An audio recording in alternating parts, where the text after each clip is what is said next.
I would like to remind everyone that this show is brought to you by the Dolphin Wars.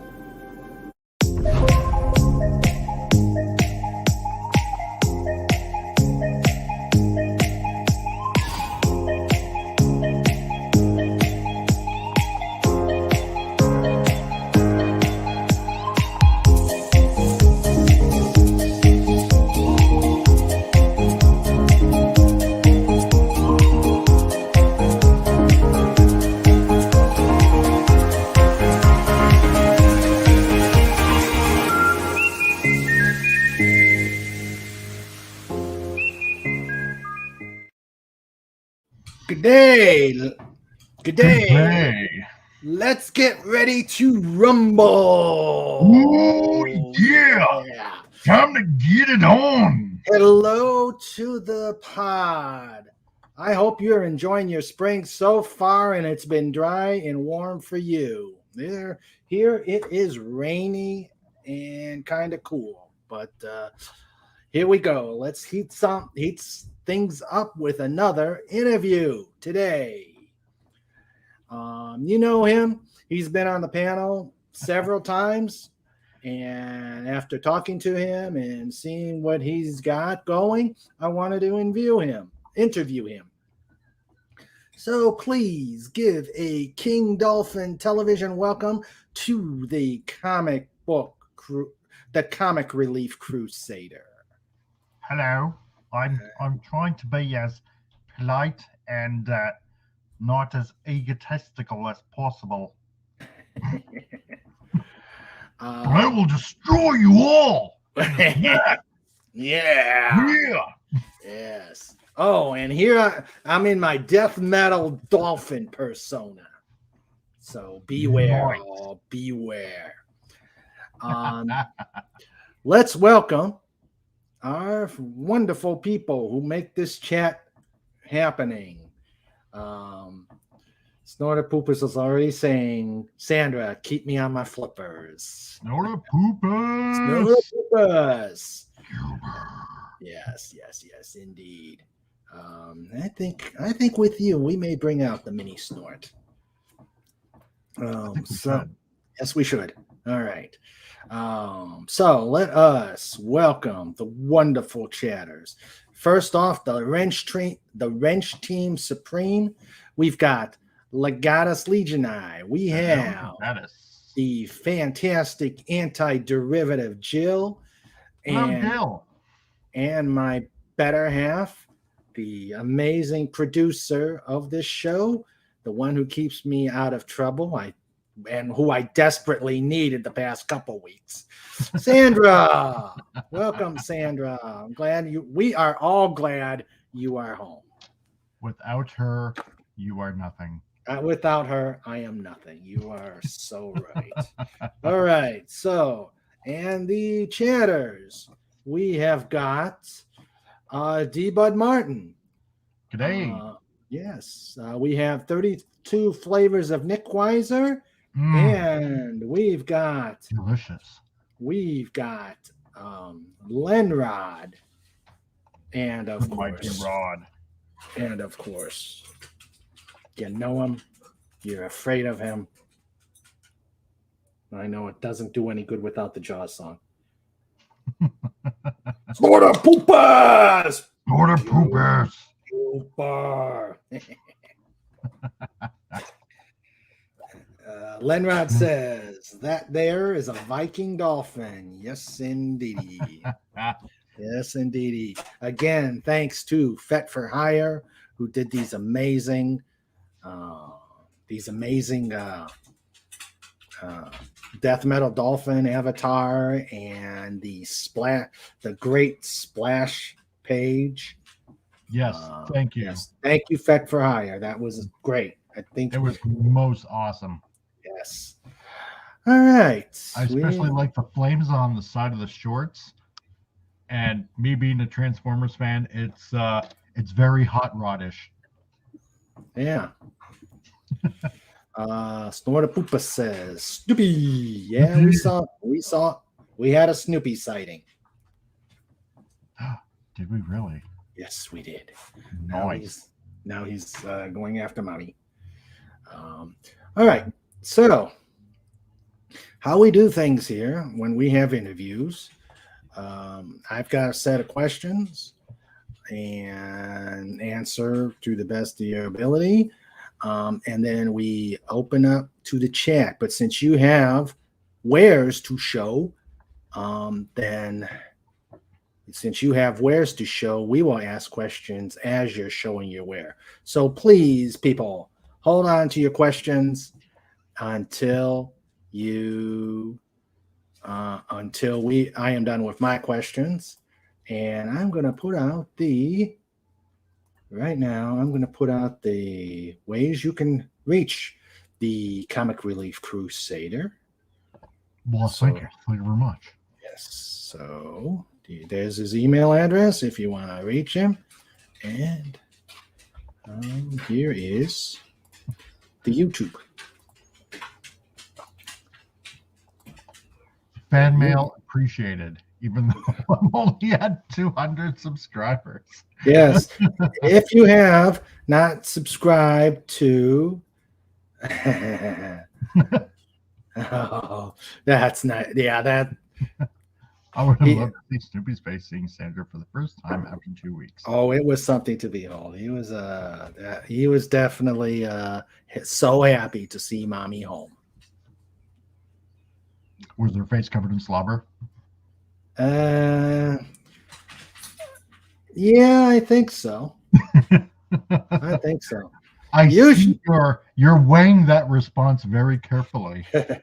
Usually he rides with me when I go pick her up after a long trip like this, but he didn't want to go this time. So he had to stay home, and so it was fun to see him welcome her when he got back. Nice. Yes. All right. So again, hold your questions. Snort. It's not that kind of wares. And I'm too bashful.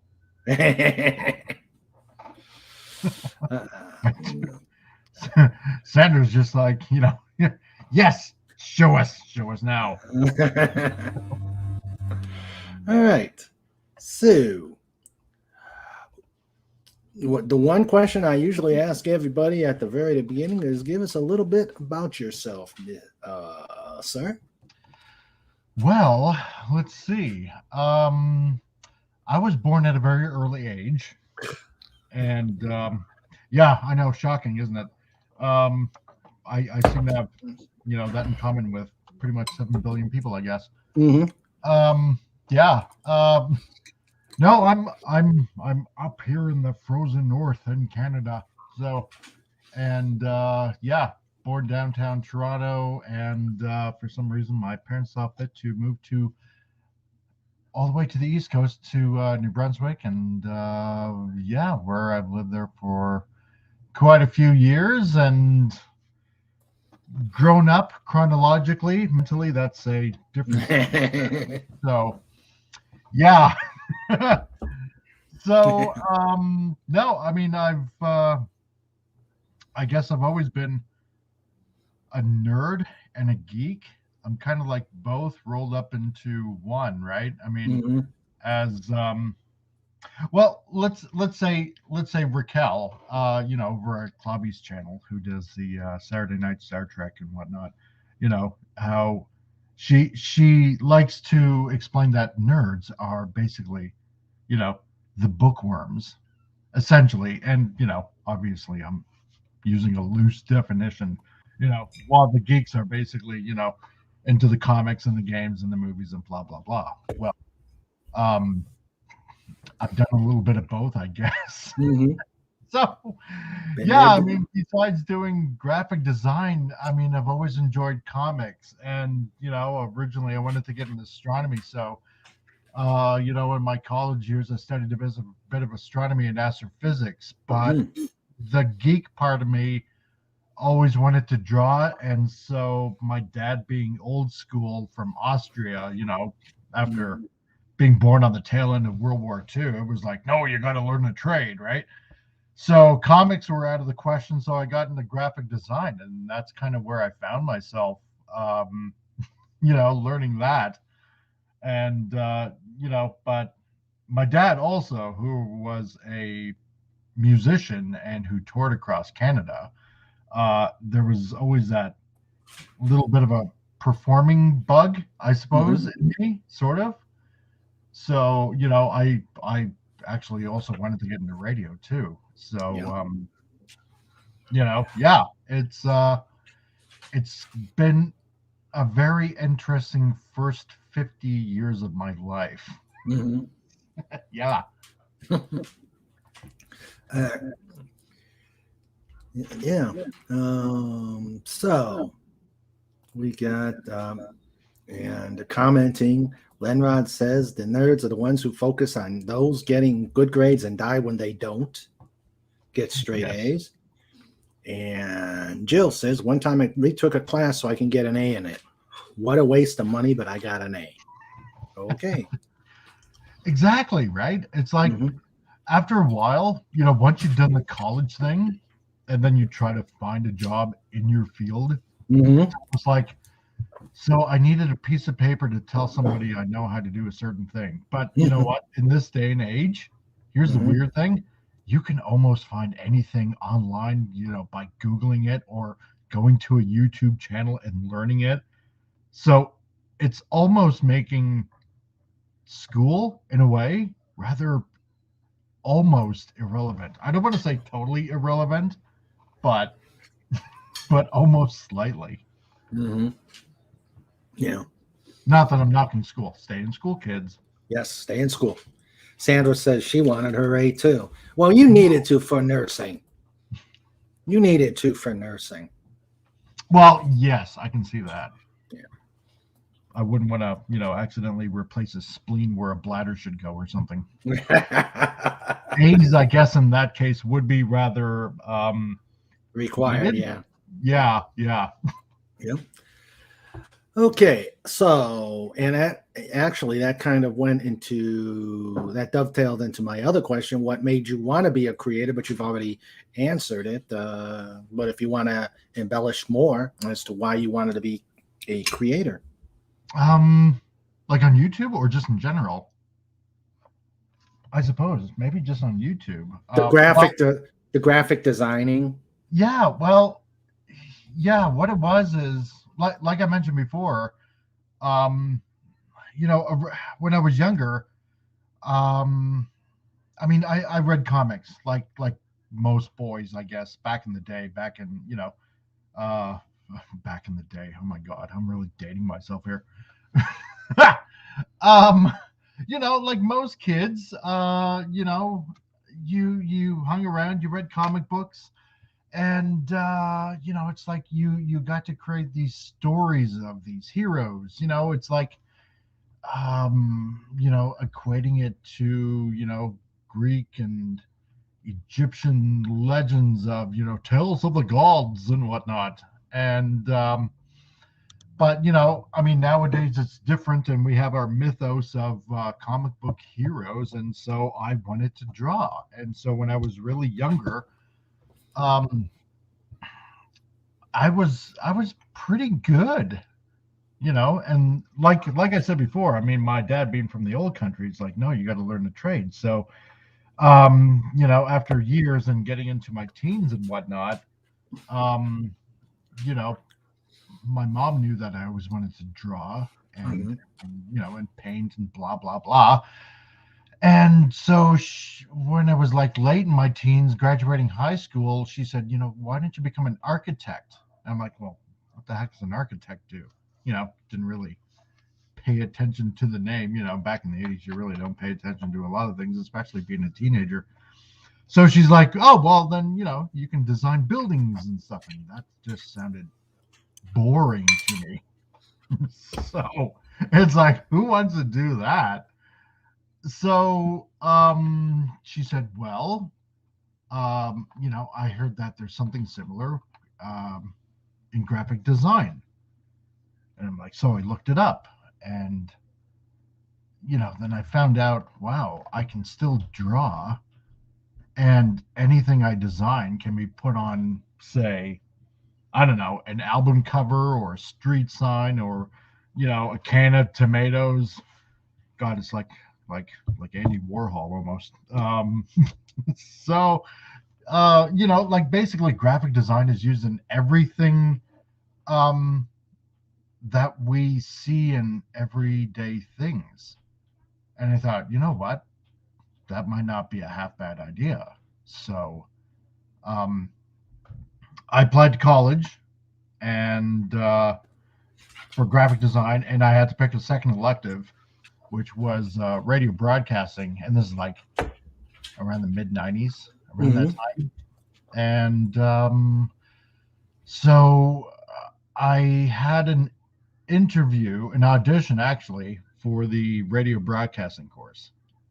And so we went up.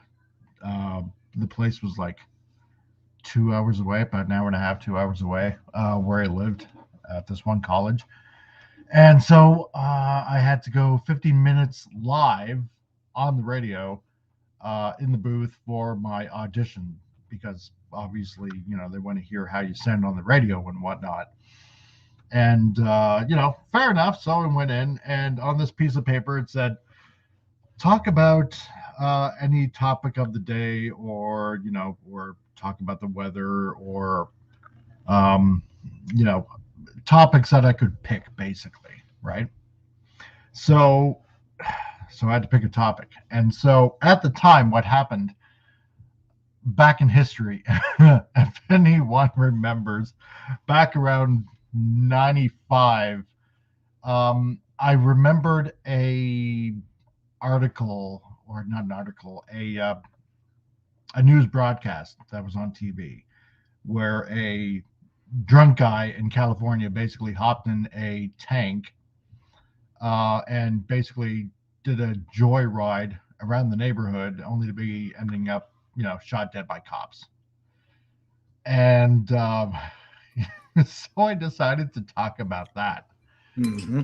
And yeah, I went on for 15 minutes, like, what kind of day and age do we live in where a drunk guy can basically take a loaded military vehicle, a tank of all things, and just go joyriding around, running over post office boxes and cars, and smash into light poles and stuff like that.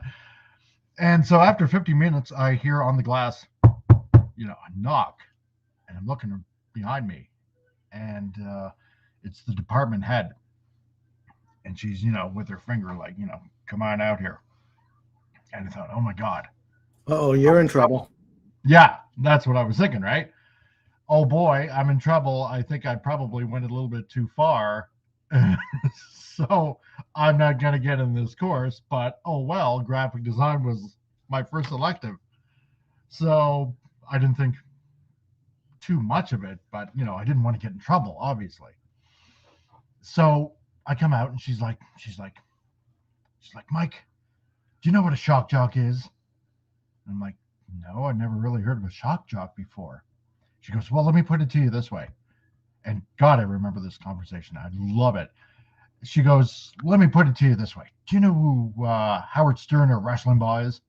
I'm like, well, yeah. They're big. They're huge, right? It's like, you would be a perfect shock jock. I need you in my course. I need you. What is your first elective? And I said, graphic design. She goes, I will do anything possible to get you in my course. Would you be willing to drop it? Yeah. I'm like, well, I mean, if you really want me that bad, here's hoping I don't get into graphic design. So, but I really wanted to get into graphic design because I love drawing. And, but then again, because I kind of picked it up from my dad by him being a performer and all that, touring across Canada. I love to talk and give my opinion. And so fast forward to, today, or the past couple of years, I had a YouTube channel, and I really didn't do anything with it. except for a few little projects that I was trying at the time, because I'm such a nerd, and as anyone can probably tell by my avatar, it's a transformer, and I was trying out some things being a graphic designer. But as the years rolled on, I noticed more and more, not just in comics, but in TV shows and in movies, and basically pop culture as a whole. I was noticing a lot of really weird stuff going on, and where studios and like say Marvel or DC would be taking properties and just switching them around, and it's like, what, this is stuff that I grew up with, and now it's being perverted, I suppose you could say, for lesser want of a word. And by this time, I got kids, and the stuff I grew up with is just, it's not even suitable for kids to watch anymore, right? Or let alone read. I wouldn't get nowadays, a comic for any one of my kids whatsoever, because a lot of it's just pandering to this really warped ideology. I don't want to get into it too much, but basically, most of the stories are just becoming crap, unfortunately, and TV or movies are just not really for kids anymore. Even some animated movies I wouldn't even bring my kids to, because some of the blatant adult content that they sneak in there, I don't want to have to explain to my kids, why did character X do this or say that to character Y, it's like, no, kids need to be innocent and keep their innocence no matter what. Basically to be kids for as long as possible. And properties, for example, as I mentioned, I'm a Transformers fan, and when Transformers movie, live action movie, came out, when Michael Bay did it back in 2007, boy, some of the way the characters would just act, it's like, this is just not the same thing that I grew up liking or loving, right?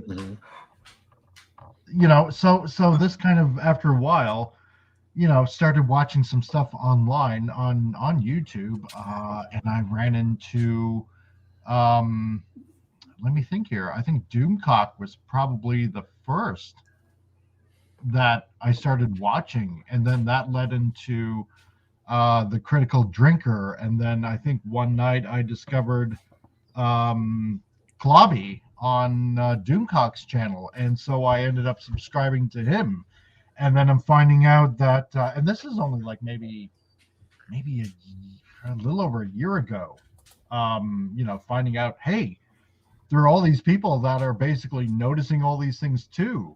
And, and they either have kids or they're big fans like I am. And, they're talking about all this trash that's happening in pop culture that we've all liked for ages, and how it's basically being, for want of a better word, basically raped. Exactly, Lenrod, like the hidden jokes in Shrek. It's like, why would you even put that kind of stuff in there, right? So I thought, well, you know what? If I don't do it now, I'm never really going to get around to it, and I'm just going to be basically a bystander listening to the news, so to speak. So why not just get on there also and try to raise an awareness and speak out about all this kind of stuff, not just as a fan, but as a dad, and and as a brother and a father and a son and whatnot, and try to hopefully bring some light at the end of the tunnel. And so my daughter came up with, why don't you just call yourself the Comic Relief Crusader, because you used to love comics and you used to draw comics. You want to bring relief to the masses, and you're basically a Crusader like Batman, like the Cape Crusader. Yeah, I was going to ask. She actually came up with the name, the Comic Relief Crusader. I'm like, you know what? I like that. And she's like, no, don't use it. It sounds too corny. I was like, no, I'm going to use it. So, yeah, I was going to ask what the origin of Comic Relief Crusader, and I like that. Yeah, well, she's 12 and she's actually pretty darn smart. Of course they are. Yeah, she has never, and I will honestly say this on a stack of Bibles, she has never watched any cartoon, for her age ever. Anything that she's ever watched has been stuff from like the 80s, right? She really has a thing for like 80s nostalgia and media, right? No matter how corny it is, right? She'll sit down, she'll watch like, say, G.I. Joe or Transformers or Silverhawks or something like she'll watch all that old stuff and she goes like, Dad, like the stuff you had back then was just awesome compared to others that's on TV now, right? Yeah. I'm like, really? You really honestly think so? She's like, yeah, the cartoons nowadays just suck. So I had a good laugh out of that. I'm like, you know what? You're right. Yeah. So when we're in the car, there's this one channel up here in Canada, and I believe it's across Canada, called Jack. And they pretty much play, a lot of 80s music and, and occasionally 90s stuff too. And so she'll want me keeping it stuck on that channel. And she is just listening to 80s music like crazy, right? She loves Queen and she loves John Denver. And, nice. she'll listen to like George Michael or Aha or like all that stuff, right? She would rather listen to that than any of the music that's on now. And in a way, I find it such a relief that she has good taste like her old man. Wise beyond her age. Exactly. Yeah. Yeah. So, okay. So you've told us about the origins of your channel and what you're doing with your channel. How long have you been doing it again? Well, I've been really started doing something with my channel for almost a year now. Okay. Yeah. So I thought, with this pandemic that's happening right now, The coof, yes. Yeah, the goof, the Bud Light virus, because you can't say that Mexican beer. So, no. I thought, well, you know what? I'm sort of kind of working at home. I'm really not doing much of anything else. I'm just gonna gird up my loins, metaphorically speaking, and I got time. I might as well just do something now, you know? And so the first one that I did was the show that was coming out, Why the Last Man, which was a comic from I think the Vertigo title through DC.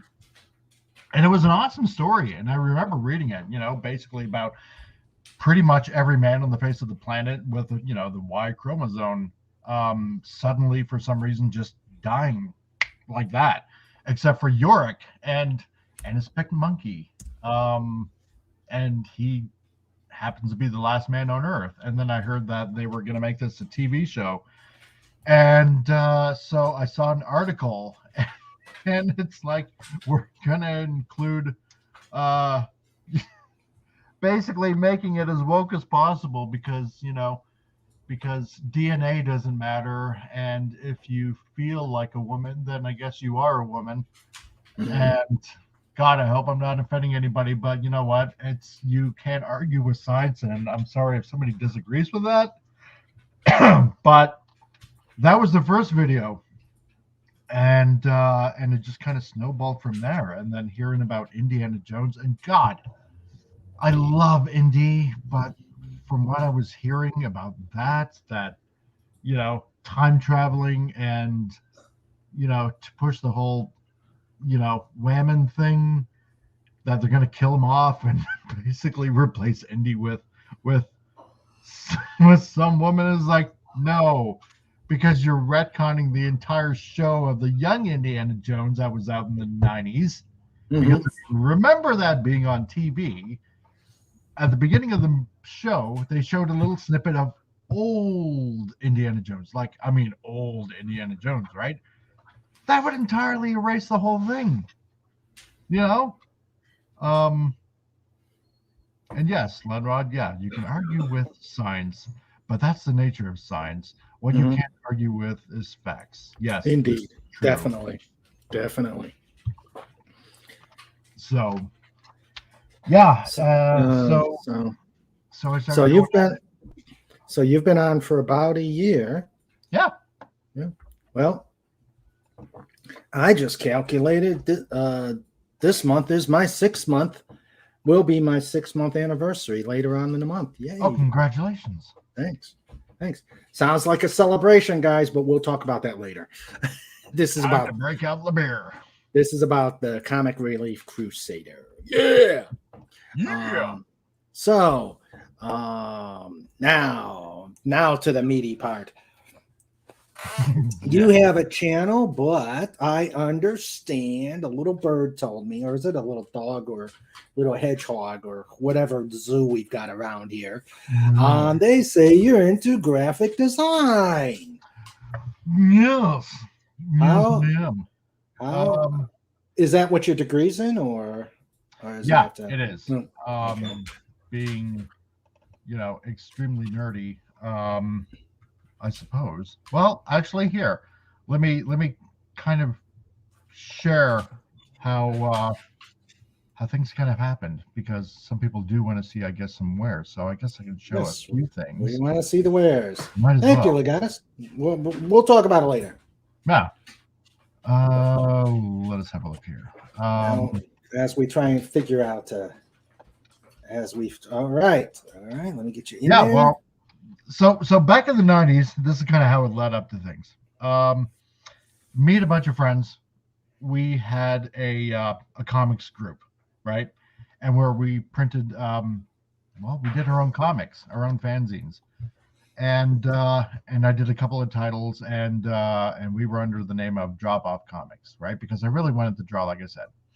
So I did a few issues, and it did go on from there. So when I started doing graphic design, one of the things I did, that's one of my comics that I did, the Forever Wars, and I'm just inspired by Japanese manga and whatnot. So this is way back when, 93, so almost 30 years ago.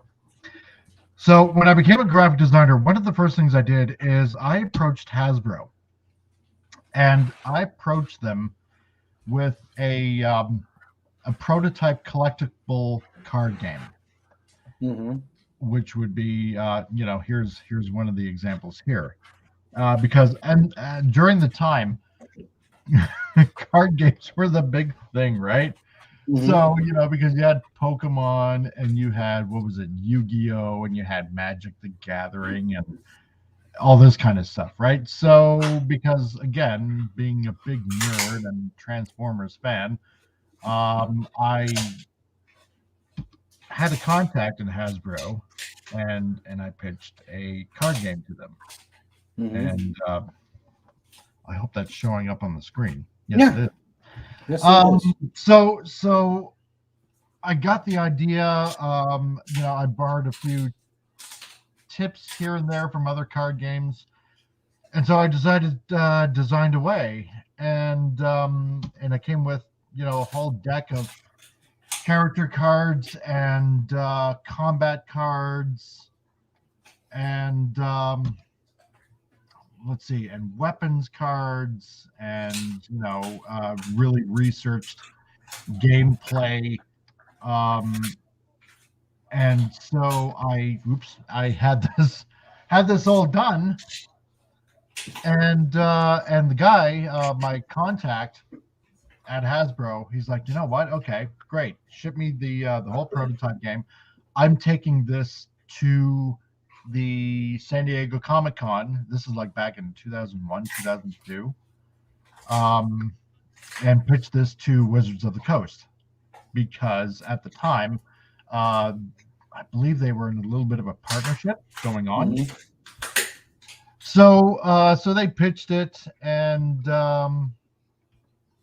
they were like, you know what, this is like really, really cool. We really like the idea, but we're gonna go with another kind of weirder idea where they actually had the cards, and you punch out the pieces out of the cards, and the pieces of the card either made the robot or they actually made like its vehicle mode, right? Yeah, which really bombed. But curiously enough, a few years ago, they actually did a format like the one that I made back in 2001 of the card game that I actually made. So, with a few differences here and there, but yeah, it was kind of nice to see that it somewhat survived. So, and the contact that I made at Hasbro, Josh Izzo, actually he works for Fox Interactive now. So, for the Fox company, which I believe now is actually owned by Disney. So that's kind of weird. But so yeah, I do quite a bit of graphic design work, as you see. I've done stuff for medical facilities and oops, like that. Oh, I like that.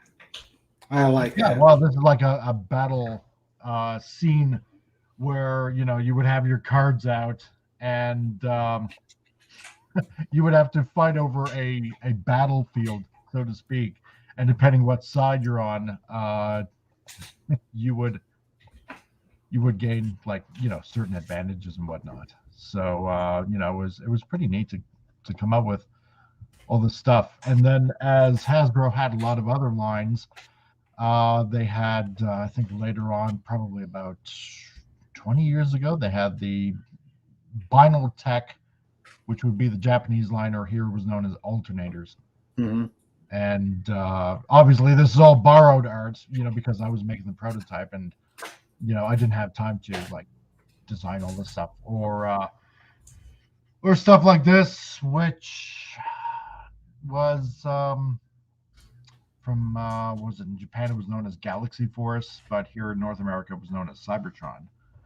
So it gave me great access to a lot of files that I was able to get from Hasbro from the cartoon, and I had to go through, literally at the time, God, it was like 20, almost 30 years of Transformers history. So wow. I got all so I found out that let's see, after Beast Wars here in North America, it went into Beast Wars 2 and Beast Wars Neo in Japan, and then I found out after season 4 here in North America back in the 80s, it went on in Japan with Headmasters and Master Force and Transformers Victory, and then Zone, and so there was a whole slew of history that I had to go through and a lot of research, and so I got access to production charts from Sunbow that put out the original cartoon. And God, it was a slew of information that I was just given access to. So it was really fun. I think as we're showing, excuse me, CRC, as you're showing these out, I think this is probably a great time to let the chat ask questions and whatnot as you show us your wares. Sure. Yes, please, chat. Start asking questions. Start making comments. Do it. And hello, Tiger Stripes. Good seeing you. Tiger Stripes. let's But see. yeah, let's see. so as we're waiting, Lenrod says it involves a lot of card flipping. It's not terrible, but not great either. meh. Yeah. I heard they actually shut down the current card game. So I guess they're not making it anymore. He is showing his stuff. I'm showing it now, Sandra. So, okay. So your primary focus is on the, let's see. Yeah, Tiger Stripes. He designed gaming cards. Yeah, it was a prototype card game for Hasbro back in 2001, 2002. And I pitched it to Hasbro, and they in turn brought it to the San Diego Comic-Con and pitched the idea to Wizards of the Coast. And they liked the idea a lot, but Hasbro decided to go in a different direction with a punch-out card game where you actually build the robot and then somehow convert it into a vehicle depending on your turn or something. It was weird. But they put out kind of the similar format apparently a few years ago, so it was kind of nice to see that. Yeah. Let's see. Legatus asks, did you make them actual card sized or did you print them out as full paper size so they could see the details? I actually made them card sized. So I actually had you know what? I still actually have a few cards that I still have from a few other card games. So yeah, I measured it out, and then what I did is I printed them out on cardstock. And yeah, I had a full deck of combat cards and situation cards and character cards and everything, and they all fit in a box, and I had them all cut.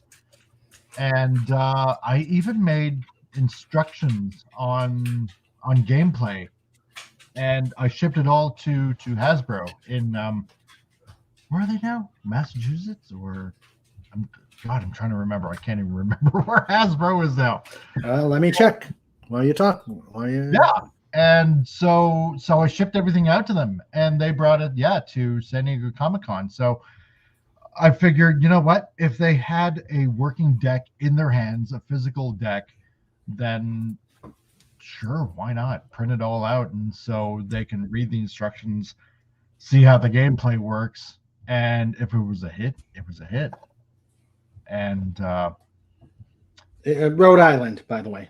Rhode Island, that's right. Yeah.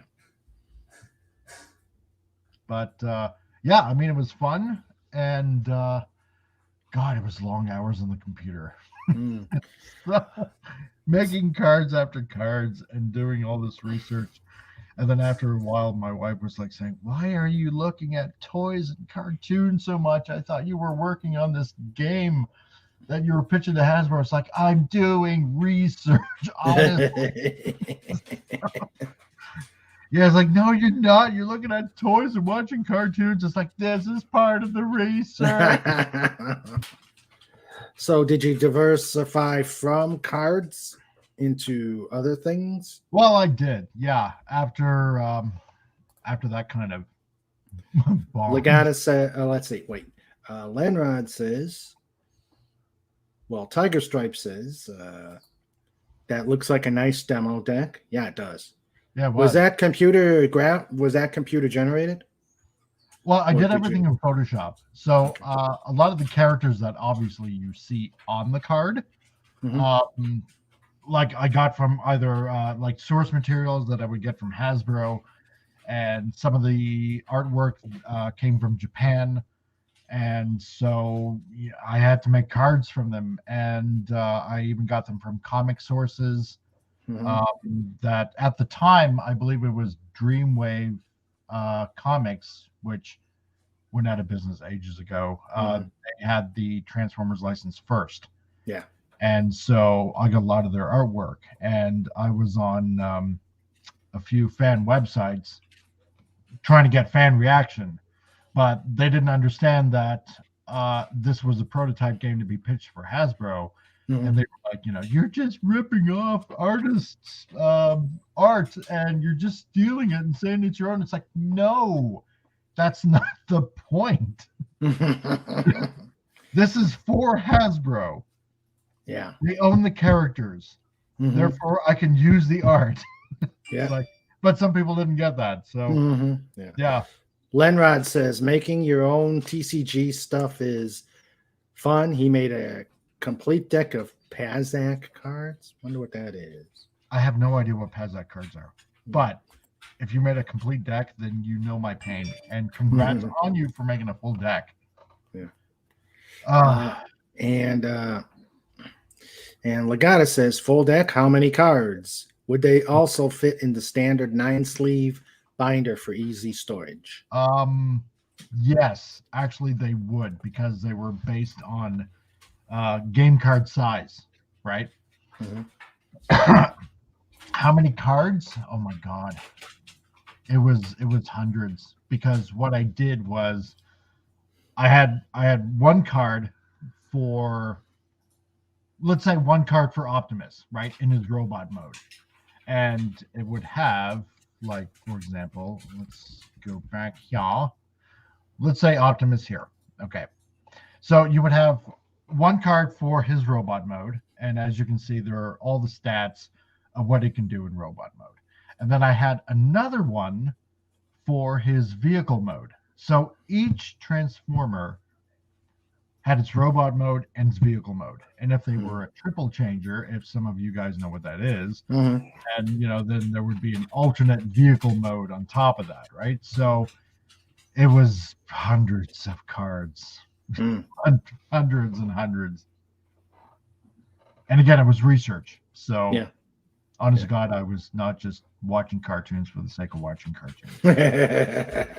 Contrary to what my wife would probably say. Yeah. So did you primarily do the design, or did you also develop the actual game schematics, the actual game process, or did you have assistance with that? I had a little bit of assistance with that from a lot of other, gamer geeks that I was hanging out with, right?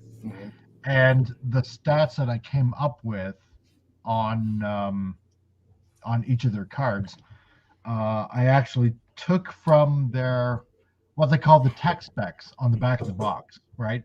Back in the 80s, they had a little, what they call the tech spec. So it would give like their ratings on their skill and their firepower and their knowledge and blah, blah, blah. And you had like a little transparent red piece of plastic that you would put over so you could actually read the tech spec. And so a lot of the powers and whatnot was actually based on the original tech specs.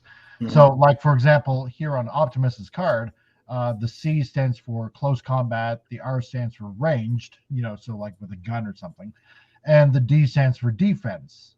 And so all of those specs that you see on the card, I would actually take from the original toy specs. Okay. And that's how it kind of came out with that. So, yeah. Cool. Yeah. Hello, Resolute Germ. Thanks for coming on board. We're talking graphic design. We're talking games with the Comic Relief Crusader. So, do you have any drawings outside of have you dabbled into the comic realm, or? Well, I have. This is kind of where things get, let's see here. I'm gonna have to bring it up. It's kind of like a whole progression of how everything kind of evolved. But so now I'm jumping the gun. Yeah, a little bit. No, sorry. I can show that after. Okay. So yeah. So again, I mean, after that was shut down, it's like, being a parent and actually being a responsible adult and doing graphic design. So I did everything from like medical stuff and God, I mean, I was doing brochures and just ads for like bars. This was like a prototype sign that I did for it was supposed to be an elite bar for the upper crust society in Calgary that I was supposed to do. Yeah. So so I had to do a little bit of a play on words. So they wanted to call it the Litmus Lounge. So I thought, well, okay, that's an interesting name. So how I came about with this look, yeah, responsible adult. Yeah, I know. That seems like a foreign concept to me. Also, Legatus. The oxymoron. Exactly. Getting old, growing old is mandatory. Acting old is optional. Oh, so, I agree 100%. Yeah. So, but yeah, the bar never came to fruition, but it's the one design that I came up for with these guys, Litmus Lounge, and I thought, well, okay, what is litmus? So it reminded me of a pH test, and so that's how I came up with this. It was supposed to be the sign for their bar. So, but yeah, I mean, I did other stuff. Like for example, this one for Eagles Med Spa in Calgary. Yeah, they wanted a very Zen-like look. So this was something I kind of very quickly came up with. Amazingly enough, they do liposuction, which I was almost considering. So got to get my beach body ready for the summer. Yeah. So, me too. Yeah. And so, during this time of doing this, graphic design stuff, it got me back into the fandom. And then I started designing this. I was still very active in the Transformer community. Wow. And I had a bunch of research that I got from Hasbro. And, I started collecting figures again. And in our Transformers community, there's a lot of what they call third-party companies that make, toys which aren't exactly licensed, but they are original molds and whatnot. So it's kind of a gray area in manufacturing, and all of these come from China anyway. And so collectible figures became a big thing, especially in the Transformers kind of community. And so everybody was arguing, because everybody's looking for the perfect collection. And if you're a figure collector, you probably know this. Everybody was arguing about if certain characters, if certain figures were to scale. And this was a big argument. So I started developing these scale charts because I was starting to collect, and I noticed that certain figures weren't to scale, and I'm a perfectionist that way. So I started designing these scale charts, and they're movie poster sized. So they're 24 by 36 inches. So they're huge. And if you ever watch my videos, it's like the one I got signed in the back by Peter Cullen and Frank Welker. And if you know those names, I know Peter Cullen. Yeah. They're voice actors from God. They've done everything, right? And yeah, thank you, Len Rod. Oh, I know. It is actually a wall poster. And you can order them actually on my website. So, but yeah, I started designing these. I had all the source material from Hasbro that they gave me. all the production art and production scale charts and whatnot. So I started coming up with these.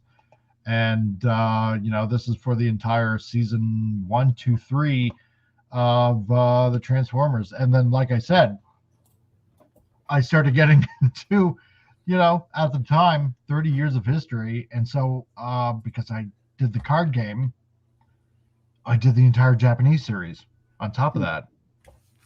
And, so all that cartoon watching came in handy. So, you like a good scale chart? You can have one, my friend. Put your web chat or your web page in the private chat, and I'll put that link out there too. Yeah. So anybody who wants any of these charts can get them. Yeah. So here we go. And there was a store there as well.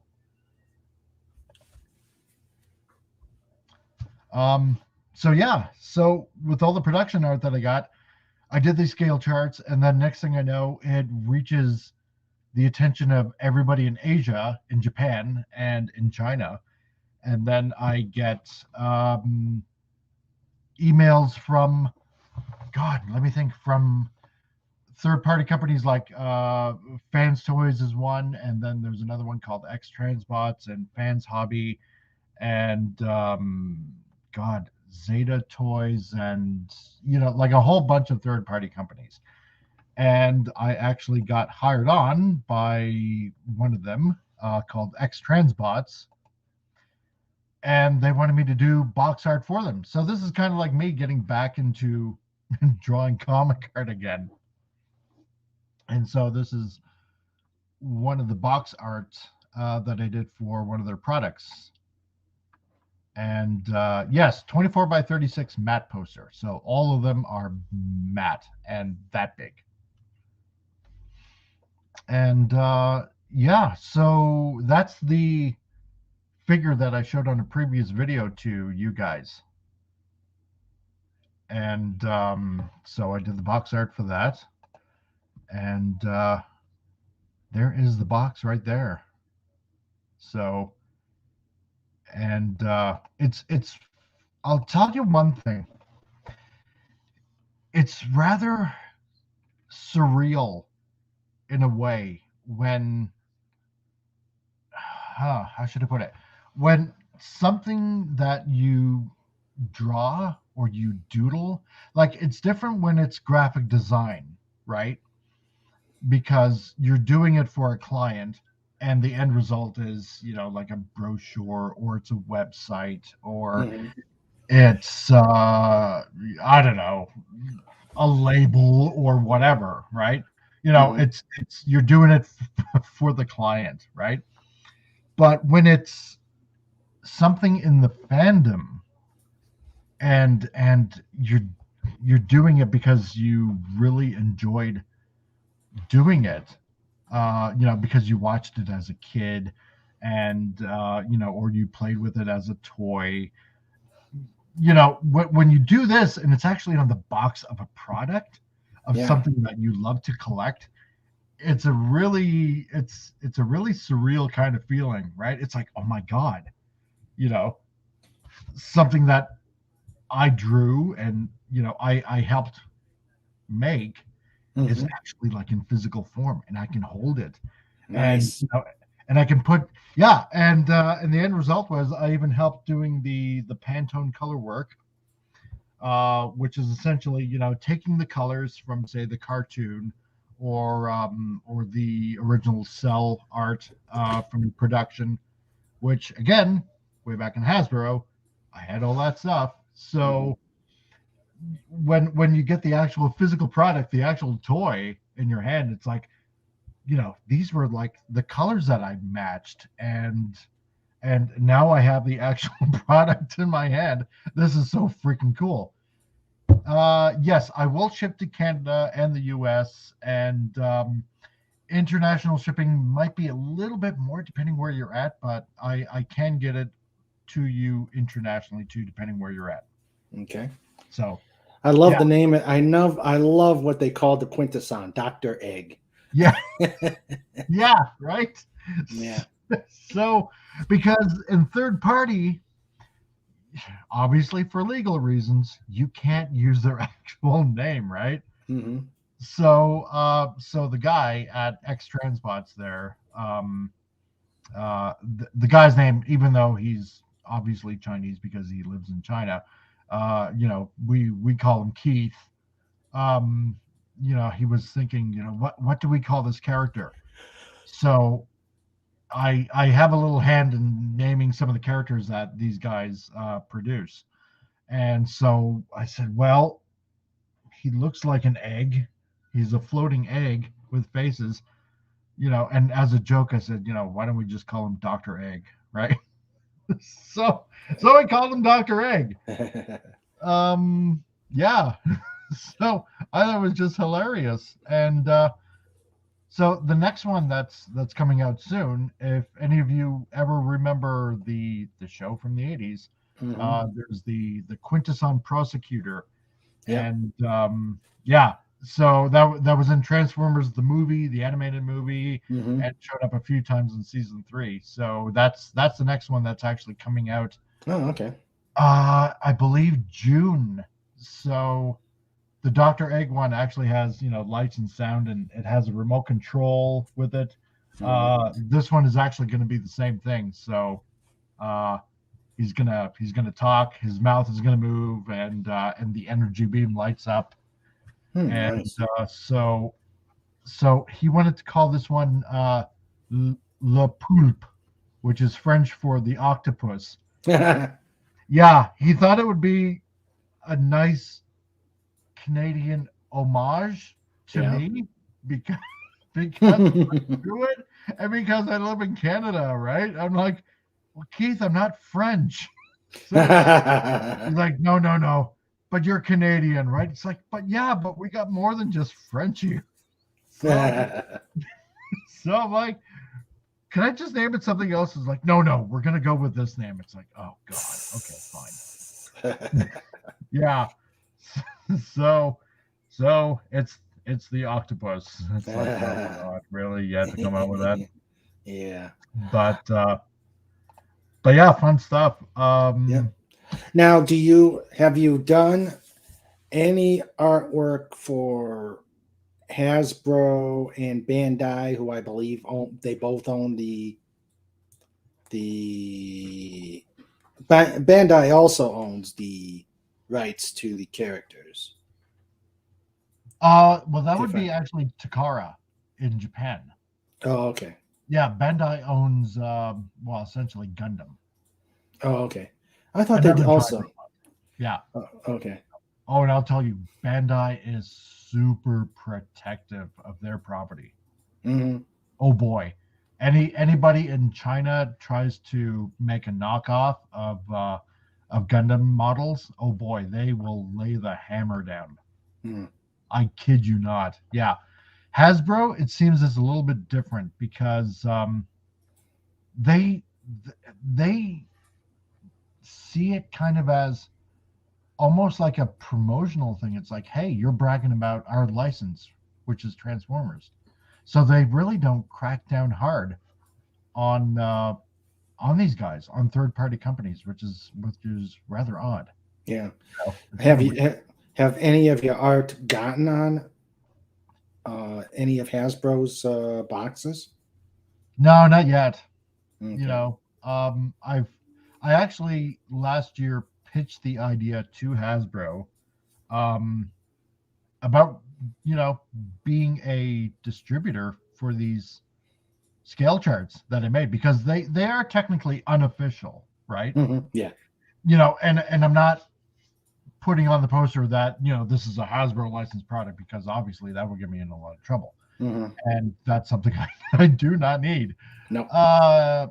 But all the material that I researched is from official sources, so it's as close to 100% accurate as you're going to get, right? Mm-hmm. So last year I did write Hasbro, and I said, look, this is based on, obviously your characters, and I did do prototype work way back in the early 2000s, and I would like to, license this scale chart, through you guys to print them out and sell them, so I haven't heard back from them yet. Mm.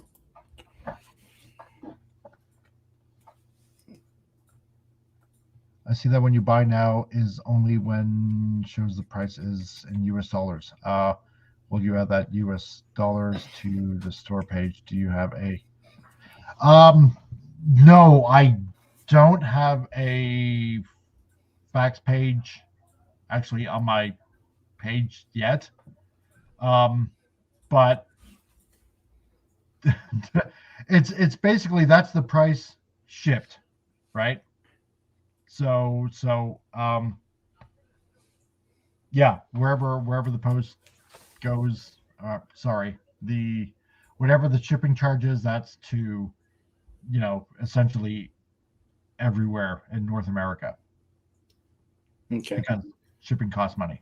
Yes, indeed. And so does printing. I know what you mean. And Tiger Stripes asks, when did you contact Hasbro? Oh, God, this was like, I believe it was about 2001. I actually, believe it or not, I actually still have the emails. Yeah, I know, right? It's like just when you think, you probably are going to delete, any old email.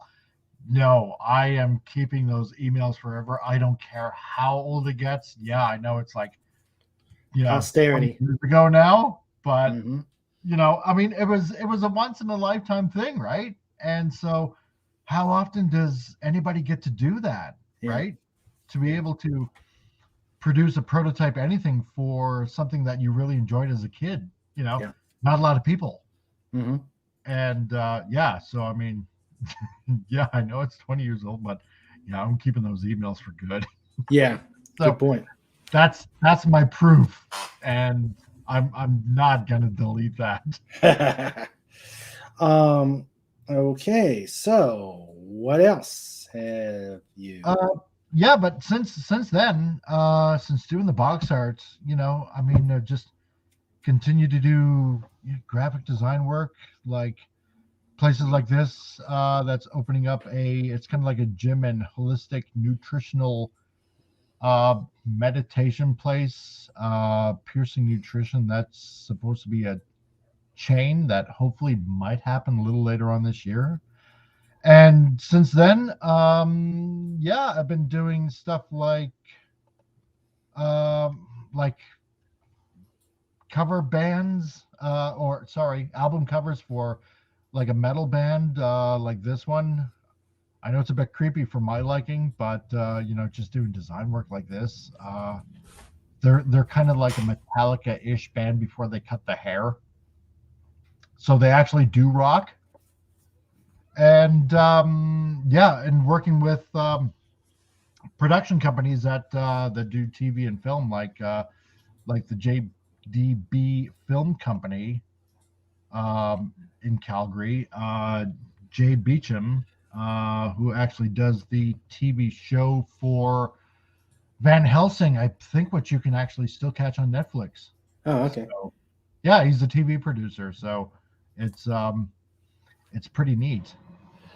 Tiger Stripe says, when did you contact them about the size chart? Oh, about the scale chart? I contacted them actually last year, I think around this time last year. And I believe that if they don't respond within 6 months, oh, wow, time flies. So, yeah, I think if they don't respond after, it's either 6 weeks or 6 months. If they don't respond back, then you probably have to do another submission again. Okay. So, yeah. But, so it's kind of opened the doors to bigger things, working with now music bands and TV producers. So, I get to up my price a little bit, But yeah, and this is another one I did for the same TV producer for a TV pitch, which was going to be called The Reporterer, which is basically a TV producer that reports sports that suddenly finds himself out of a job, and so he has to basically cope with life, being that that's his only skill. And little did I know that it was supposed to be actually a Muppet. Muppet. Yeah, because he actually showed me a picture of the character, and it was actually supposed to be like this Muppet-looking character. So I had no idea it was supposed to be like some sort of Muppet TV show whatsoever. So I think this is actually still in the development stage. So you might actually see this on screen, and the end logo to probably one of the Van Helsing shows. If not that one, then it's probably going to be another one that I designed for him. But yeah, now I'm just feeling the itch to go back to comic roots. You know, so right now I'm working on just drawing a comic like I wanted to do so many years ago, right? Like I originally wanted to do as a kid. Yeah. You know, because that's what I really wanted to do. That's why I got into graphic design. And back in the 90s, like I showed earlier, yeah, a bunch of my friends and myself, we produced a bunch of fanzines, and you know, and it was neat back then. We had several issues out, we had several titles, and we had an interview on CBC radio, and this was like back in St. John, New Brunswick, and you know, and it was neat to do that kind of stuff. And you know, and I'm old enough now, most of my kids have like moved out of the house, and yeah, I just feel this pullback ever since I've been like listening to Clobbering Times, and yeah, because of having a channel like this and finding out what they're doing to comics and TV shows and movies and pop culture. It's like, you know, I want to contribute something more than just basically a YouTube channel. I want to do so much more. So yeah, now I'm wanting to draw comics again. Yeah, I mean, that's a nerd, you know. Yeah. Nothing wrong with that. That's a great picture right there. It's a work in progress. Yeah. So, you know, I had a little help in the background actually from another guy that I just fell into contact with, and he's like, you know, hey, you want to add maybe a few little things here and there for your background just to make it, you know, a little more quote unquote realistic and whatnot. So yeah. But you know, like yourself, I mean, there's a reason why you got into writing and wanting to do books, right? Because there was something in your past that really made you love it. Yeah. You know, and wanted you to pick up a pen and started, you know, writing stories about something or someone or a situation, and to open up a universe, so to speak, and explore it. You know, and I want to do the same thing. Yeah. You know, and explore. Oh, yeah, I understand totally. Yeah, and explore characters in your head. The first con that I went to, Legatus. Yeah. Comics, novels, covers is an art form of its own. Yeah, that's true. Do you think the interior art should match or be on the same level, same time per page, or is it is the cover a monster all on its own? Oh God. That's tough to answer. That's a loaded question. Because the cover's gonna bring the eyeballs. Exactly. You know, and this is kind of one of the things I learned with graphic design, and probably you also as an author. Mhm. The one thing that I really learned, the most important thing I learned, the first con that I ever went to, and this is back in New Brunswick, this is like early 90s, I ran into the author of, you remember that sci-fi movie, Enemy Mine? Mm-hmm. Yeah. With, oh God, what's his name? Louis Gossett Jr. and what's his name? Okay, God. Chad, help us out. Enemy Mine. Help us out, Chad. Help us out. You guys know Enemy Mine. Oh God, the white guy. I can't believe I'm just saying the white guy. Louis Gossett. I think I know who you mean. Yeah, you know who I mean. Yeah. Anyway, Randy Quaid. No, not Randy Quaid. God, Randy Quaid. Anyway, I ran into the author. Dennis Quaid. Dennis Quaid. Thank you, Legatus. Dennis Quaid. Randy Quaid. Oh my God. I can just imagine that. I'm picturing like Independence Day, with Randy Quaid.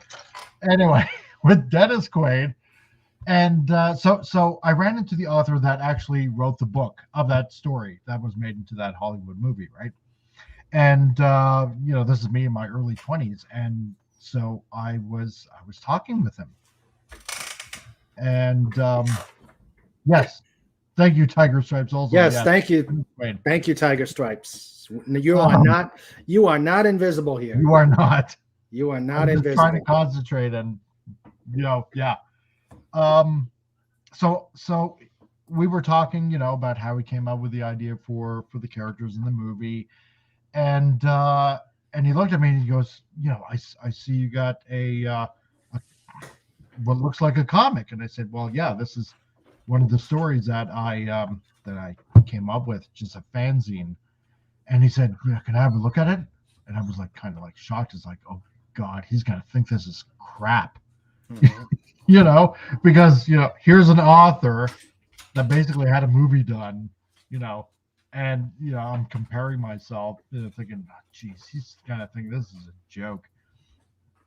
And he actually went through it, and he actually read it, and 5 minutes passed, and he put it down. He goes, let me give you a tip, kid. He goes, whenever you write a story, you have to write it from the angle that nobody knows anything about your character. You might know everything about your character, but the reader doesn't. Mm-hmm. You have to approach the story from that angle. You have to explain your character and where they come from and why they're acting a certain way, right? Oh yeah. Yeah. And so going back to Legatus's question about like the cover, what I learned in graphic design is with business cards or with a flyer or whatever, you only have, they say, a maximum of about 5 to 10 seconds to grab the audience's attention, right? So I'm the kind of guy that thinks the cover is the most important because that's where you grab the reader. Mm-hmm. The interior art has got to be just as good. I wouldn't say or better. I want to say the same, as good looking as the cover. Because if the cover looks great, right? I know there are some comic collectors out there that just collect comics for the cover because they like the cover, and that's fine. That's great, right? At least they have an appreciation for the art. But to me, a comic is for reading. You want to read you want to read the story. You want to be lured into the story, right? Mm-hmm. And yeah, you as an author, you totally get that. Oh yeah. So to me, if the interior art isn't as good as the cover, and if the story that goes along with it doesn't grab them, if you can't pull that in, then the whole book there's no point to the whole book then. That's true. That is so true. That's kind of the way I see it. Yeah.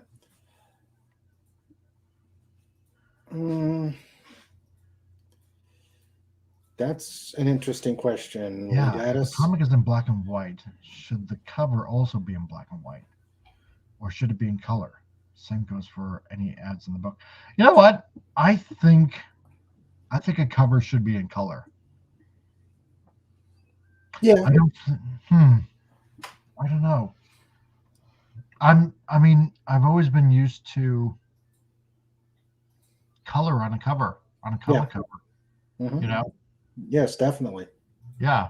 I mean, I've seen a few manga that have black and white covers, but I don't know. I think the psychology of color, like learning color theory in graphic design, you know that certain colors can trigger your audience to feel a certain way, or like there's a color association used in certain products that you associate a certain feeling with, with that product. And so I think that, color and covers, they go hand in hand, like peas and carrots. Mm-hmm. But yeah, so that is me in a nutshell, I suppose. All right. Great stuff. Dream. Yes. Great stuff. I tried. Yeah. Ask questions. I'm going to put his link back out there. You guys got great questions. Here is his website and his YouTube channel. And Freelance Graphics with a K, because I had to be different that way. And, with a ICS at the end, that was already taken. Mm-hmm. Of course. Yeah. Yep. I've got a question going back to the Transformers. Yeah. Did you use any of Marvel's stuff? Because like for the card game? No. Well, for any of the, for the card game, for any other graphics, because I think the initial Marvel comic was a poor substitute for the TV shows. Oh yeah. The two were totally different. Yeah, in some aspects.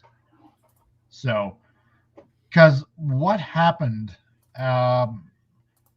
during the TV show being produced and Marvel Comics, what was it? See, the thing was, Hasbro originally approached Marvel.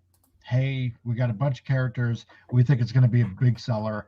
And Jim Shooter basically brought it over to Bob Budiansky and said, hey, this is for you. Come up with a whole bunch of names and character profiles for all these characters.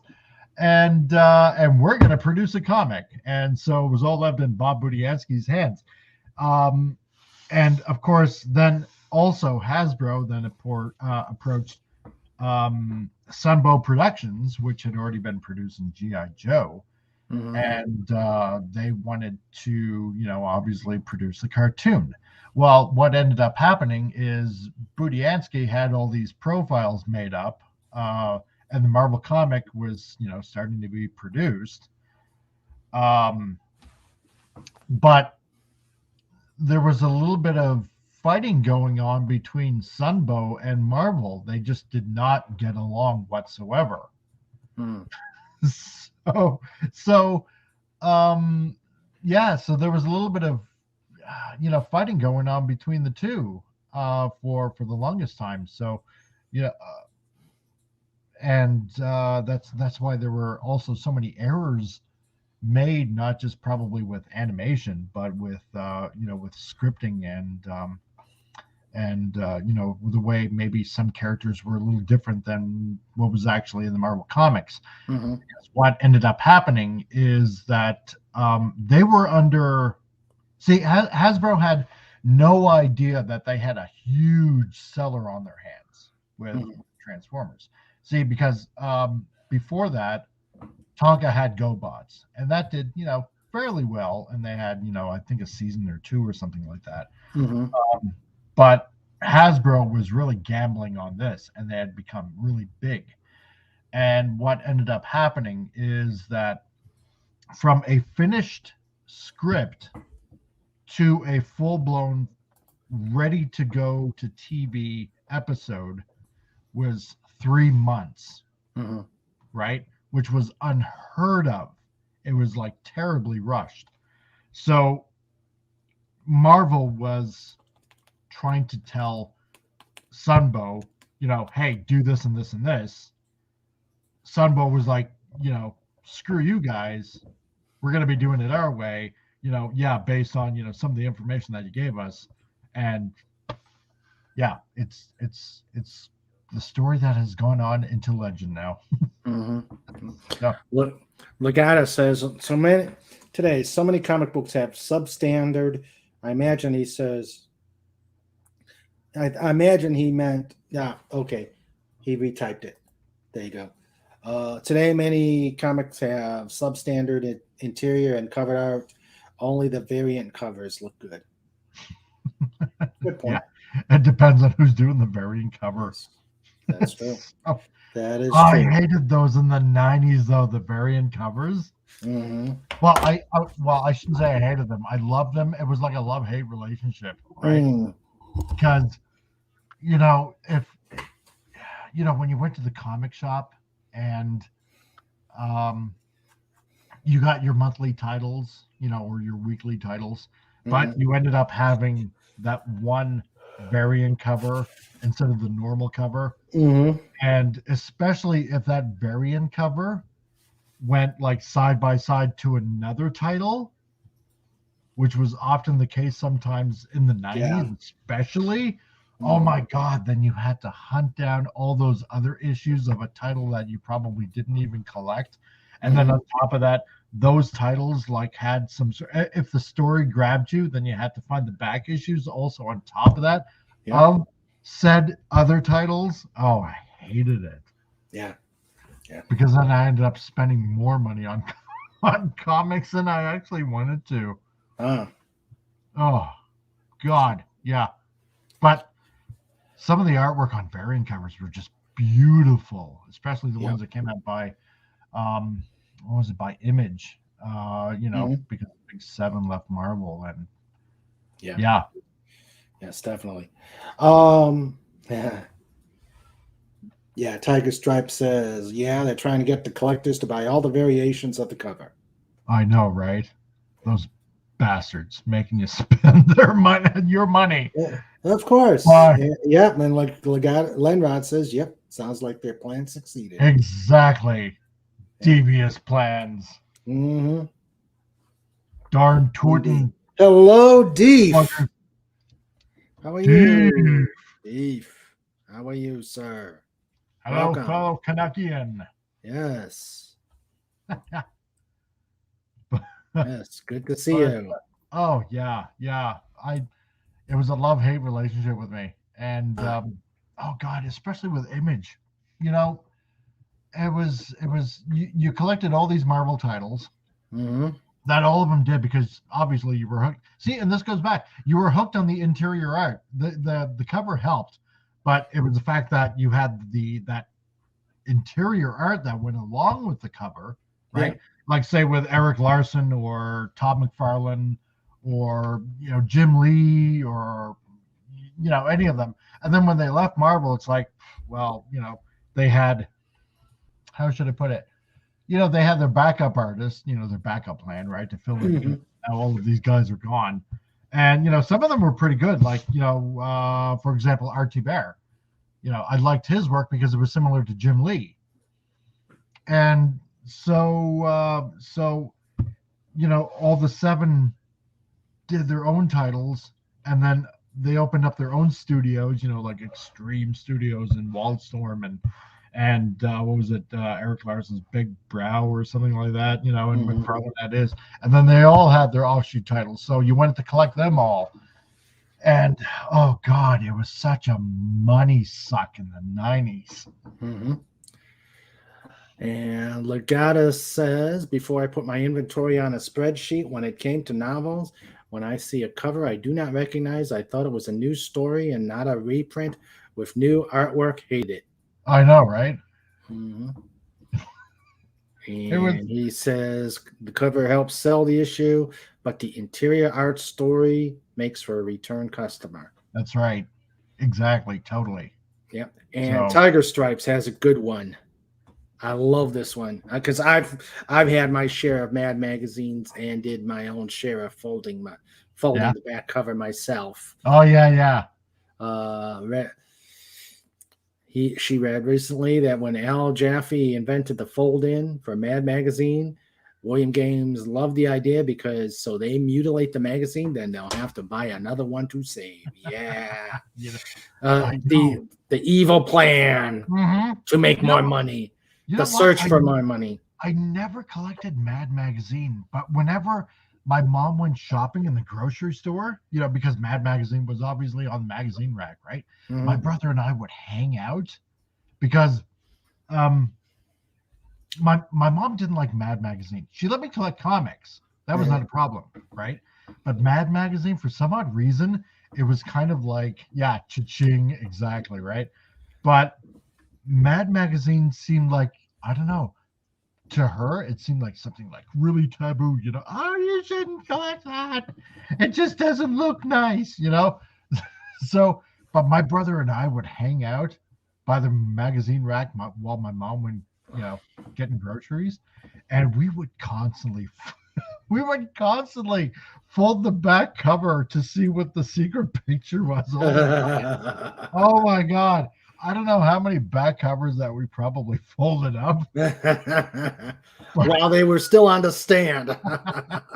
Yeah, exactly. Right? Because we wanted to see, was it going to be something like totally faux pas or what? You delinquent, you. You delinquent, you. Exactly. How many have I damaged in the name of pure, unadulterated humor and fun? Yes. Dave says everybody judges books by the cover, and they should. First impressions matter. That's right. Yeah. Like I said, you got that 5 to 10 seconds. Yep. But the inside keeps you going back for the sequels. That's right. Yep. That's right. If you got a good story, then the reader wants more. Yeah. Artists like Frank Frazetta, a publisher would ask for any unused artwork and find a story to use it on, and the novel sold. Yes. Dude was a wizard. Yes. Man. Him and the other guy there, Frazetta, and God, there was another artist that did a lot of pulp magazines and whatnot. You know what? And his name escapes me right now. Dang. He used to do a lot of zombie stuff. Okay. Yeah. But artists like that, jeez. See, I kind of equate these guys. Yeah, Boris. Dang. His stuff was just amazing stuff. I kind of equate these guys to like the Renaissance artists, right? Back then, during that time period, during the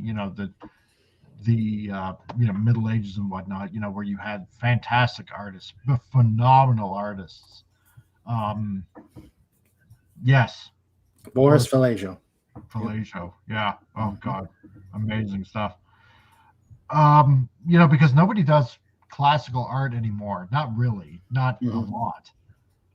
Or it's certainly not prevalent in today's society.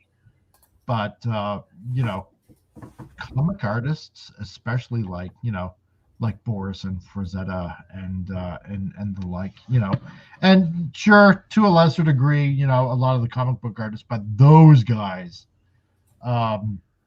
just do phenomenal art, and it's almost like they are like our Renaissance artists for Yep, today. definitely. You know, And this is so true, Deef. Don't cheap out on the cover. that's right. Yep. That's right. The cover needs that love. Mm-hmm. Yep. Conversations that I've had with Fet for Hire on my covers. Fortunately, he could take what the concepts even just a small concept and do amazing things. So yeah, he's Hail Fet for Hire. Hail Fet for Hire. Yep. Yes. That's the one thing I get stuck on though, right? Like the one that I showed you earlier, you know, the last picture that I showed. That's going to be my page 1. Mm-hmm. You know, for what I'm going to hopefully try to get out as a first issue, and probably put it on Indiegogo, you know, as a crowdfunding kind of thing. Yeah.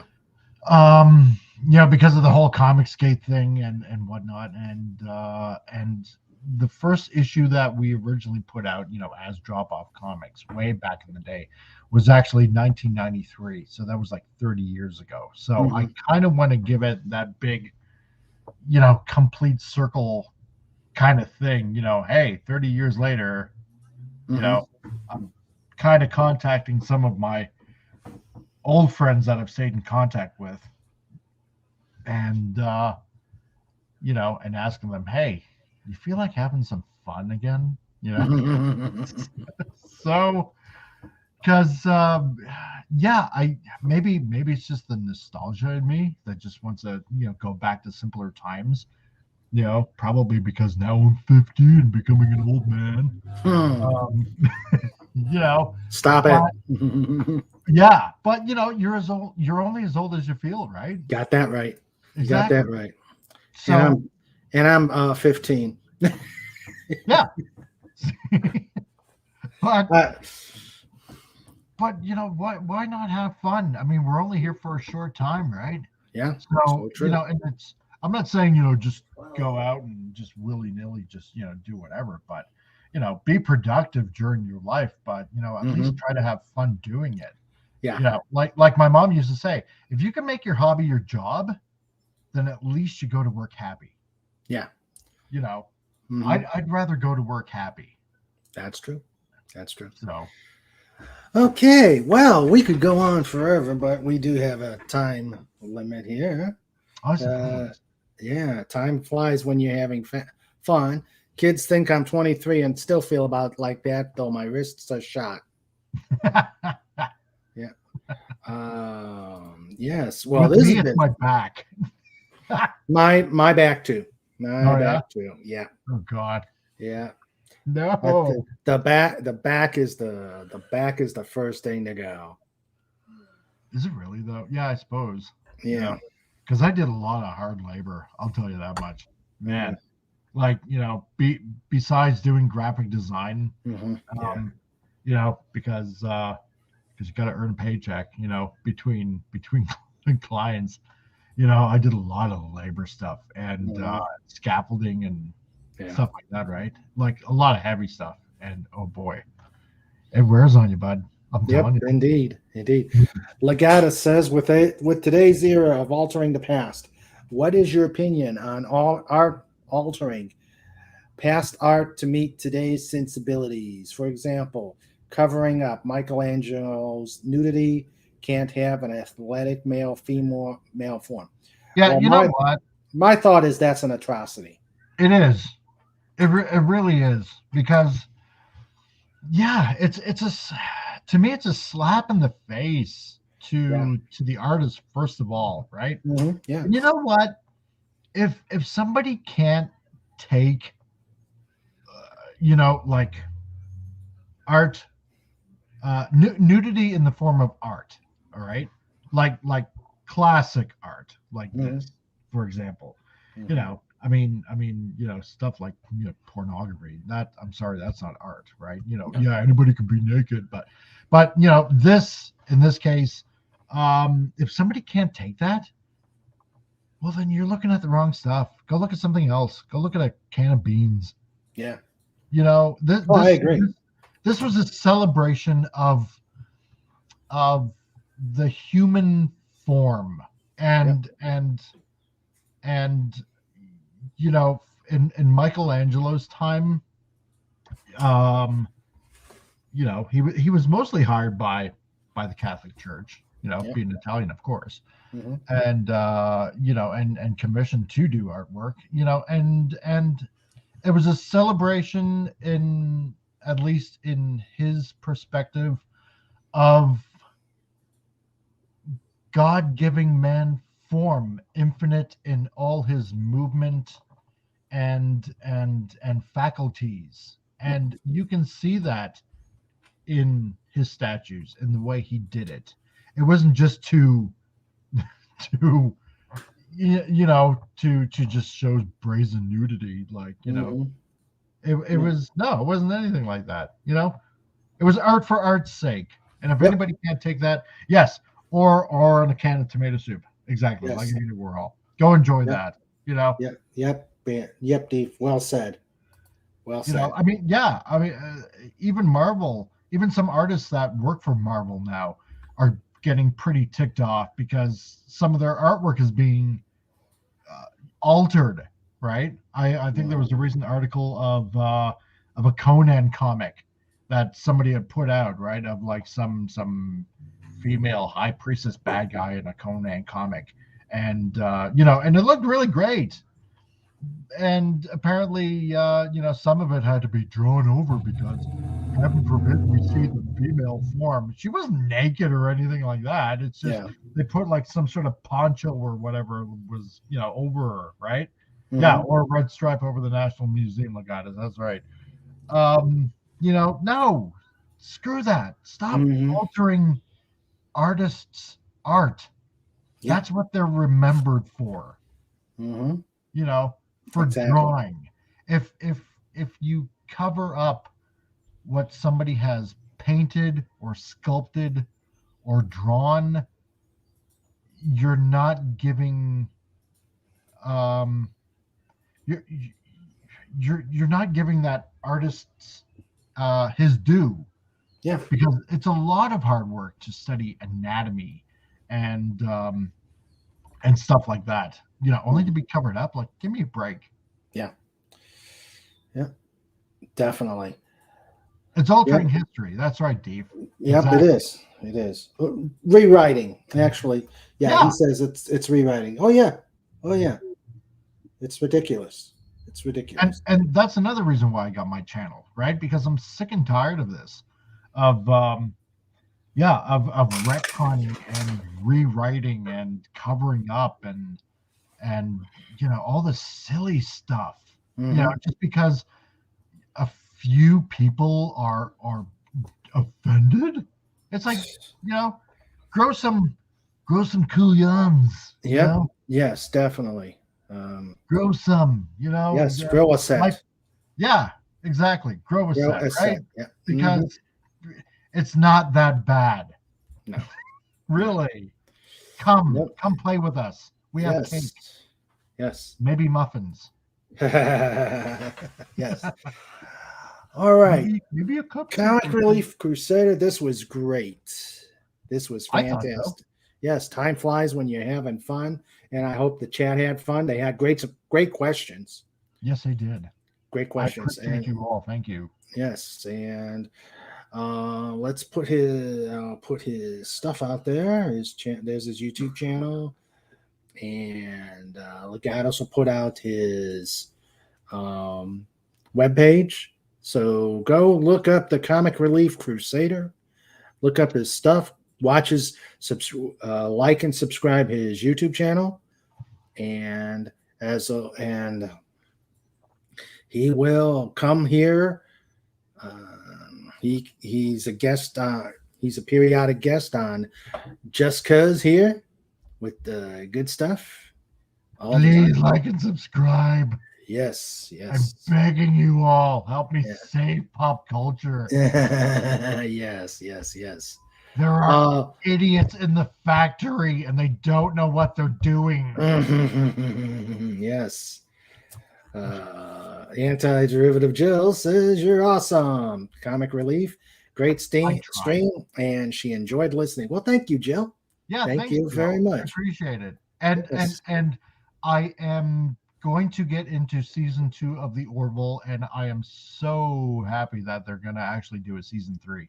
Yeah. I really honestly can't wait. That is actually a really good show. Yeah. So, but yeah, we got to work on catching up on the. Oh man, you're getting a lot of subs there, Deef and Linerod. Oh, cool. Thanks, Deef. Yeah. Thanks, Len. And the goddess says we missed the days when the scariest thing on TV was the Twilight Zone and not the nightly news. Yes.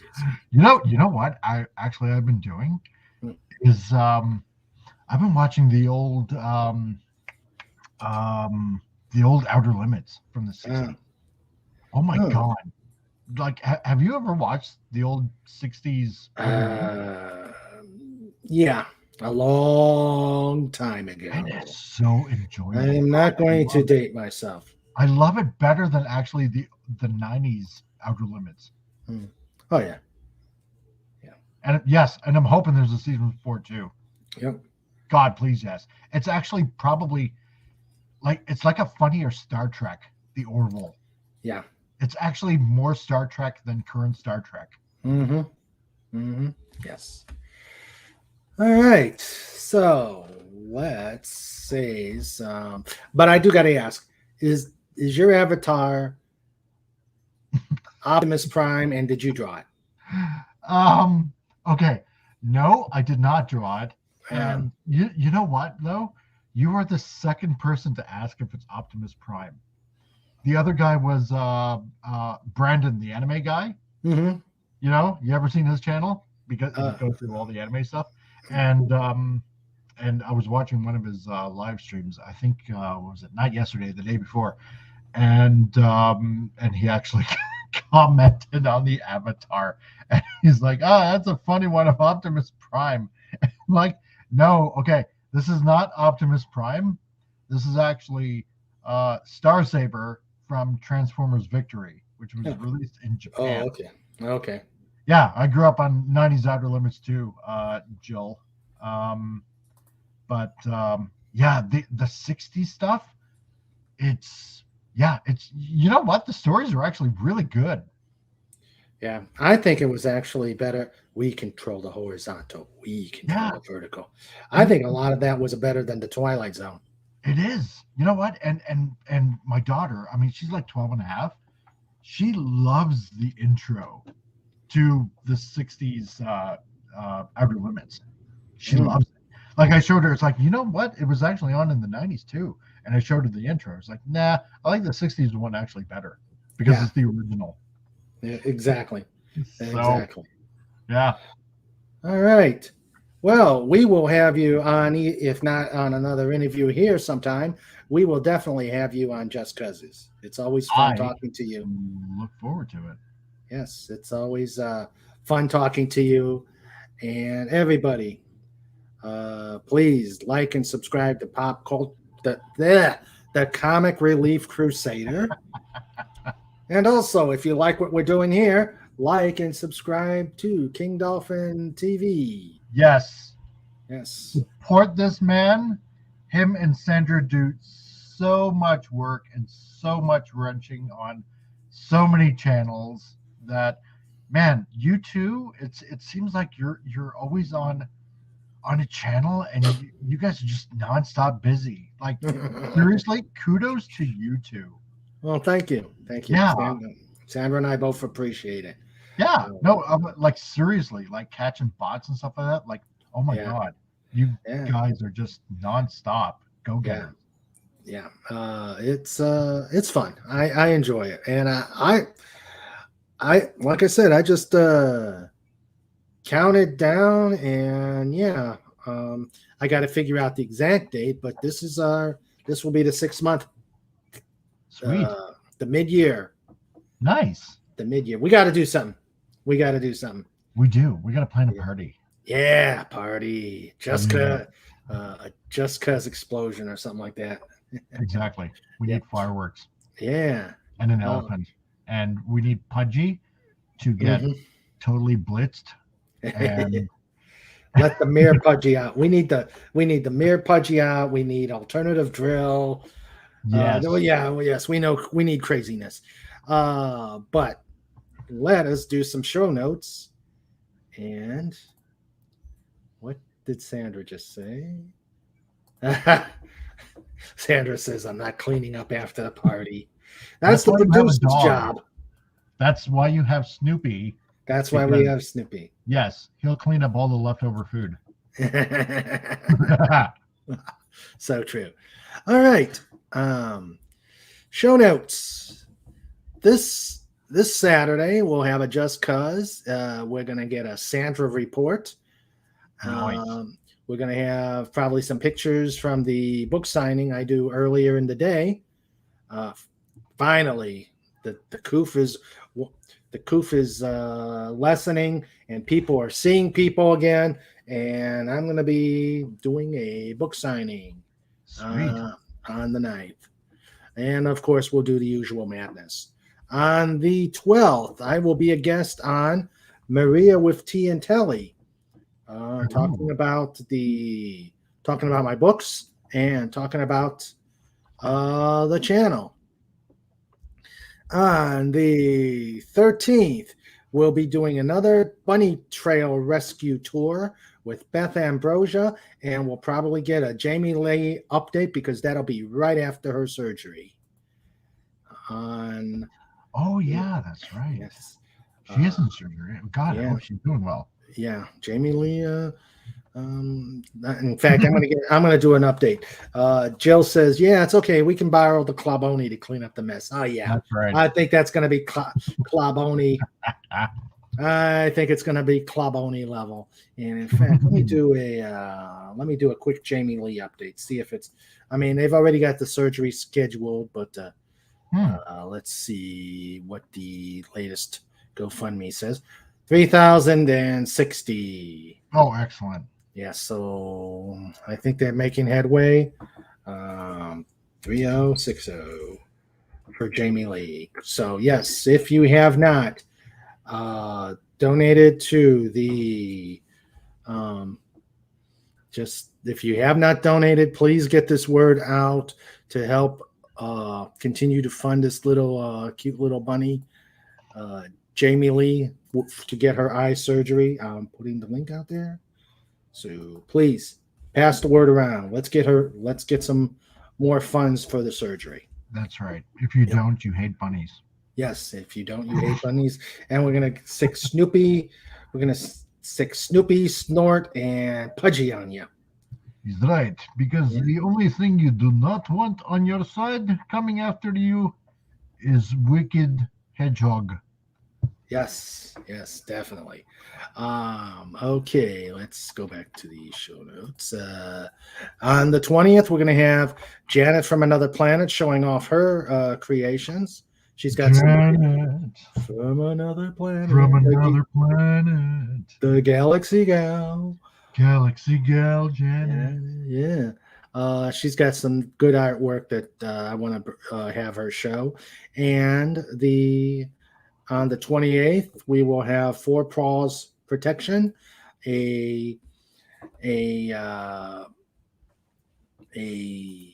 where they provide protective gear for police canines. Oh, nice. Yes. Okay. Legatus Legionnaire says Mirror Universe Pudgy. Yes. And if you try to dodge the bunnies, Basil will swoop in. Yes. Yes. We all seen what happened in Monty Python in the Search for the Holy Grail. Yes, we did. Still Nobody creepy. wants that. Nobody wants that. Flying bunnies. The white bunny. Oh, my God. The white bunny. Yep. So those are the show notes for April. And of course, every Saturday we'll have Just Cause. And I'm thinking we'll probably schedule a celebration, a 6-month celebration, probably the 30th of April. I have to look at my schedule. But it's April's another busy month. May is shaping up to another busy month, and busy months are good. Busy months are good. So let's say goodbye to the wonderful chat. You guys have been fantastic. As Sandra says, we are small, but we are feisty. Yes. And we are mighty. Right. Yeah. In numbers, we are mighty and cannot be defeated. Yes, definitely. As the Wrench Team Supreme, we have Legatus Legionnaire. We've got Anti-Derivative Jill. We have the amazing Sandra as the producer and the Mistress Wrench. And then, as always, we have the chatters. You guys have been amazing tonight. Your questions have been wonderful, insightful. Mere Pudgy is scary. Renewing Kurtzman's for 20 years. Oh, that is cringy. That is cringy. Beware, all of you. Mirror Pudgy is out there. Yes, Mayor Pudgy is out there. And then let us say good night to the chat. And let us start with Florida Poopers! Gilbert. Yes, thank you all for listening to my rambling. Yes. Good ramblings. Good ramblings. I'm a storyteller. I can't help it. Hey, nice. So, Snorter Poopers, good night. Mini Snort just said good night to you. Good night to D. Bud Martin. 32 Flavors of Nick Weiser was listening while on the road. Lenrod, thank you very much. Tiger Stripes, glad you're here.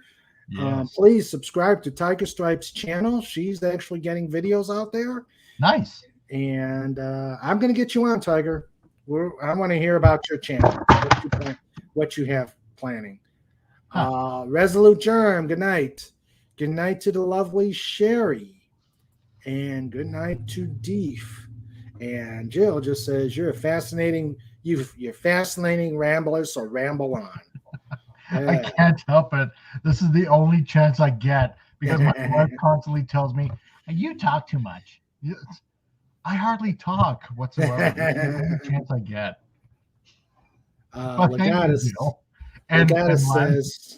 Legata says, can you add a line to Ode to the Pod for Rennie? Asking Sandra. We'll have to figure that out. So, everybody, I hope you've enjoyed yourself tonight. Please subscribe to the Comic Relief Crusader. And everybody stay safe. And stay healthy. And let's continue to make some waves. And we will see you on Saturday. Yeah. Yep.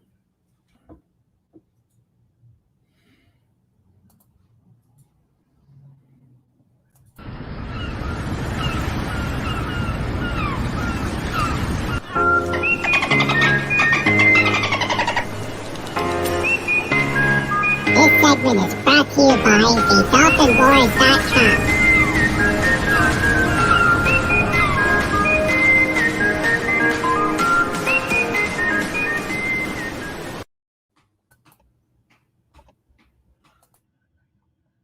I tried not to ramble so much.